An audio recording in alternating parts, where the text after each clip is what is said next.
Just going to take a razor.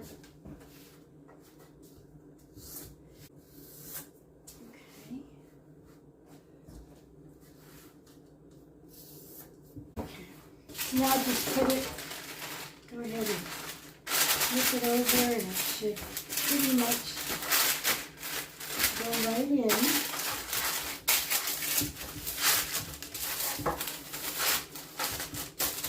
When I pour the batter in, I'll fix that. So I've got a cup here. I'm going to pour some semi-sweet chocolate chips in here. I've got a cup. I'm not sure I'm going to use the whole cup. And I fluff up my flour. And then I shake it in here like that. It's called the dipping method. Okay, let's give it a little tap because it's possible there's an air pocket in there. So then I just level it off. And now I've got a cup and a half of flour. I also need to have unsweetened chocolate, and I have a couple of different kinds. Okay, I just recently started using this type of chocolate, but I've always in the past used this type. So now we're going to chop this up.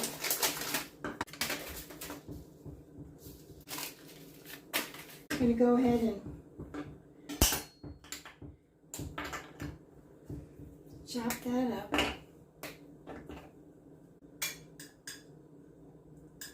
So it's like a cup and a third of chopped unsweetened chocolate. So what we'll do is we'll put the chocolate in first. And then we'll put the butter in. I'm just going to start to melt that, and then I'll give it a stir. You want the chocolate to be very cool, almost to the point where it's starting to turn into like a pudding. So I've cheated, and I put this in the freezer for a moment, for 5 minutes actually. So now it's only 2 minutes, and look how thick it got. This is actually good. Now my container is very cold, so I want to stir this in. It's still a little bit thin, but my container, now I'm going to do the opposite. My container is very cold, so I'm going to let the coolness of the container continue to cool the chocolate down the opposite way. It is starting to get more pudding texture. That's very important. Matter of fact, this is so perfect right now. I am going to put it into something else. This is not cold. So let's just, because that's like your pudding that you want. It's still just the butter and the chocolate. I often switch bowls. When I make caramel and it reaches its temperature, I'll pour it into another container in order to keep the caramel from continuing to cook. This is going to keep this chocolate from getting harder. So I've got everything I need. So we'll go ahead and crack these eggs.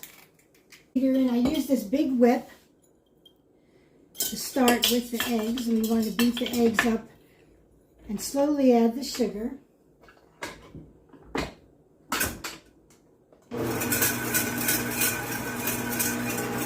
I'm just going to dump all my eggs in. Going to mix up a little bit.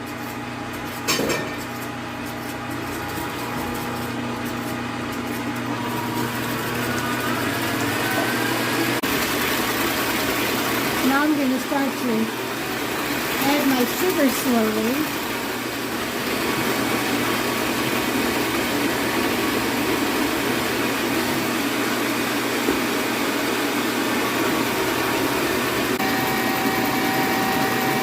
So this is the consistency of your chocolate that you want.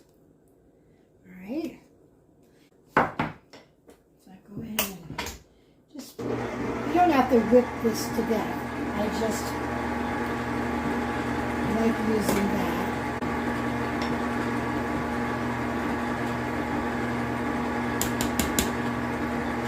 That's all.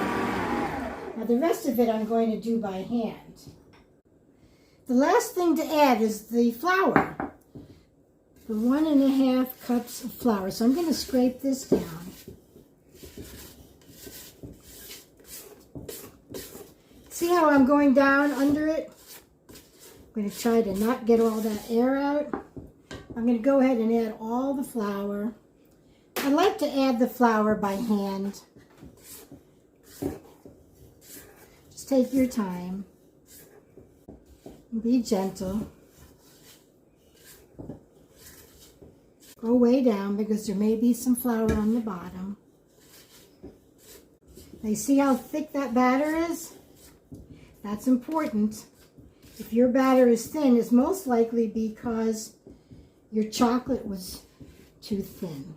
Okay? So there we go. I'm just going to go ahead and dump that in.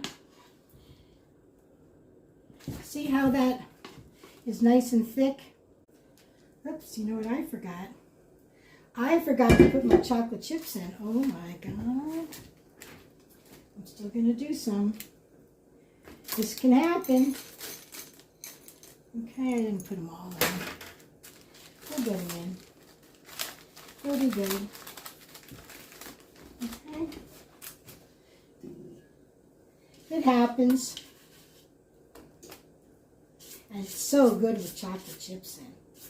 I'll put down below the recipe. Use an offset spatula to spread it out. Not putting any nuts in this, because who knows? There's always people around that don't like them. Then there's people who go, why didn't you put nuts in them? Well, you don't want to know what I'm thinking. But one thing I've learned is if you try to please everybody, you're going to fail. Now you can ice these later after they're cooked. But what I like to do is add some sugar. And I add it until it doesn't sink in anymore and disappear. Because my feeling is that anything that won't like melt into it while it's cooking will just fall off later. So you just want to put it on until you can see it stay there. Usually ends up being like 1/2 cup of sugar. So it's in the oven at 335, and I'm going to put it in for 55 minutes. So using a toothpick, we're going to test the brownies. We'll just go ahead and stick, not quite in the center. Okay, that comes out clean, and it's been 55 minutes. So I'm going to take a pizza cutter, and I like to make my brownies fairly small.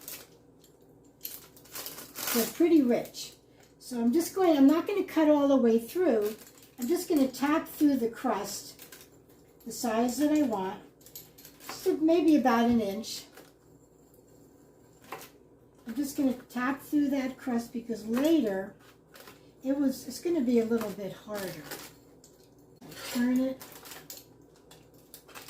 We'll do the same thing. They don't need to be so big. These brownies are awesome. All right, now we're going to let them completely cool. So I'm not even completely sure if these brownies are really cool enough, but I want a brownie. So they're getting cut. So you can just lift them out of the pan when they're a little bit cooler. And I just pull down the paper. Anything that gets caught up or broken, guess what? You get to eat it. So I just take a large knife, and I just go where my marks are. And I just go ahead and cut down in those areas, and that way the surface doesn't crack. Just clean that off with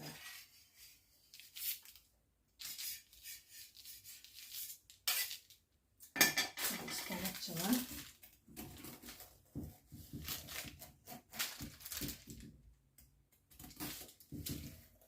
And just go ahead and them up. I always start far away from myself. There we go. And you just separate them. They look pretty good to me.